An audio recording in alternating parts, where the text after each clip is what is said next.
जय जय श्री राधा रमण,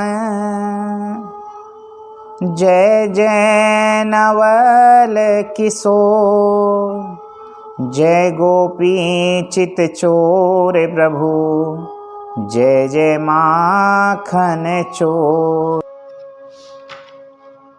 मित्रों, आप सबका स्वागत है अपने इस YouTube चैनल पर। आज कल पड़ने वाली एकादशी, पौष मास कृष्ण पक्ष की एकादशी, जिसको हम सब सफला एकादशी के नाम से जानते हैं, उसके विषय में कुछ चर्चा लेकर आप सबके सम्मुख उपस्थित हुआ हूँ। तो यह जो पौष मास कृष्ण पक्ष की एकादशी है, इसको सफला एकादशी कहा जाता है। और कहा जाता है कि इस समय व्यक्ति जो भी श्रद्धा पूर्वक भगवान का पूजन, व्रत, जप, तप, अनुष्ठान आदि करता है, वह सब सफल होते हैं। जिस कामना से, जिस भाव से, जिस मनोरथ से व्यक्ति करता है, वह सब सफल होते हैं। इसीलिए इसको सफला एकादशी भी कहा गया। इस व्रत के विषय में युधिष्ठिर जी ने भगवान कृष्ण से पूछा था, तो भगवान ने उनको बतलाया कि हे राजन, श्रद्धानुसार जीव को नारायण की पूजा करनी चाहिए। ऋतुओं के अनुसार नाना प्रकार के फलों से, पुष्पों से नारायण का पूजन करना चाहिए, और राजसूय यज्ञ के फल के बराबर फल की प्राप्ति होती है जो श्रद्धानुसार इस व्रत को करता है।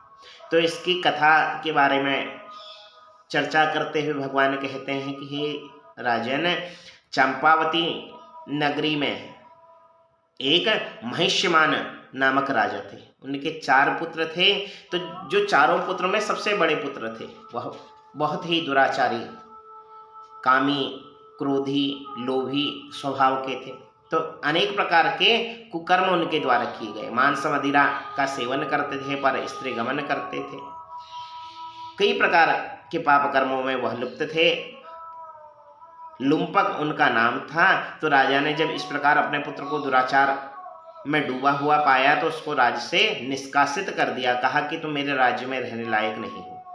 कहने को तो तुम मेरी संतान हो, किंतु तुम्हारे भीतर कोई भी श्रेष्ठ आचार विचार व्यवहार नहीं है, तो तुम इस राज्य को छोड़कर यहाँ से निकल जाओ।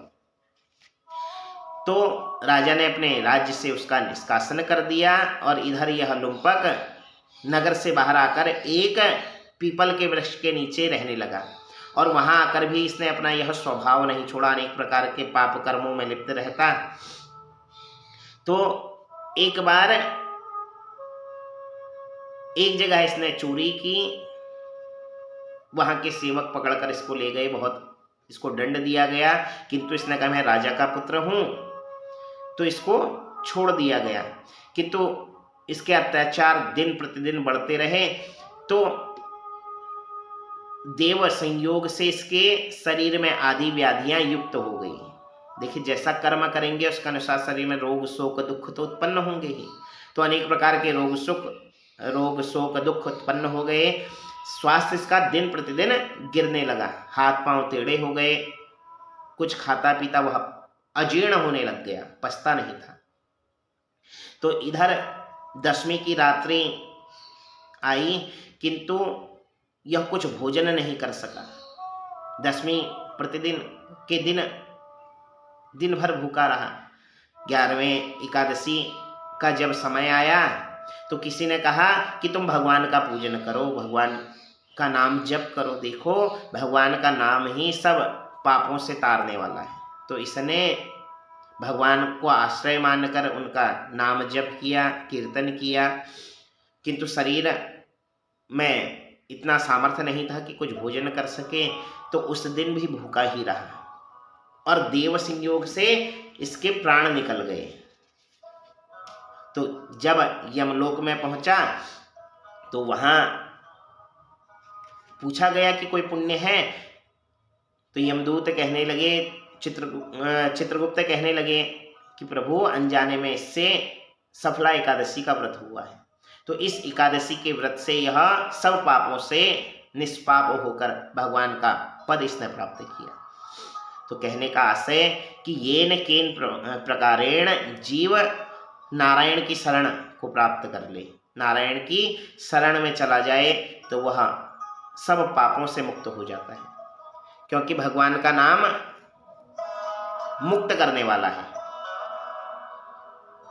सब पापों से मुक्त कर देता है। तो इसलिए हम सब कल 19 दिसंबर 2022 इस शुक्ला एकादशी के व्रत को करें। मन में जो भी हमारे कामना है, मनोरथ है, और निष्काम भाव से करें तो भगवान का शाश्वत धाम जीव को प्राप्त होता है। और एक और विशेष सूचना, आज पौष मास के रविवार प्रारंभ हो रहे हैं, तो जिनके भी इष्ट नौलिंग, गोलजू, गंगनाथ जी, सैम जी, भोलनाथ जी हैं, वह आज अर्थात इतवार के दिन, पौष मास के इतवारों के दिन अपने इष्टों का पूजन करते हैं, रूट भेंट उनको चढ़ाते हैं। तो श्रद्धानुसार हम यह सब कर्म करें, जिसको करने से हम सबके जीवन में भक्ति का आगमन हो। इसी कामना के साथ पुनः आपसे मुलाकात होगी किसी नई वीडियो के साथ, किसी नई चर्चा के साथ। तब तक के लिए आज की राधे राधे, जय श्री राम, हर हर महादेव।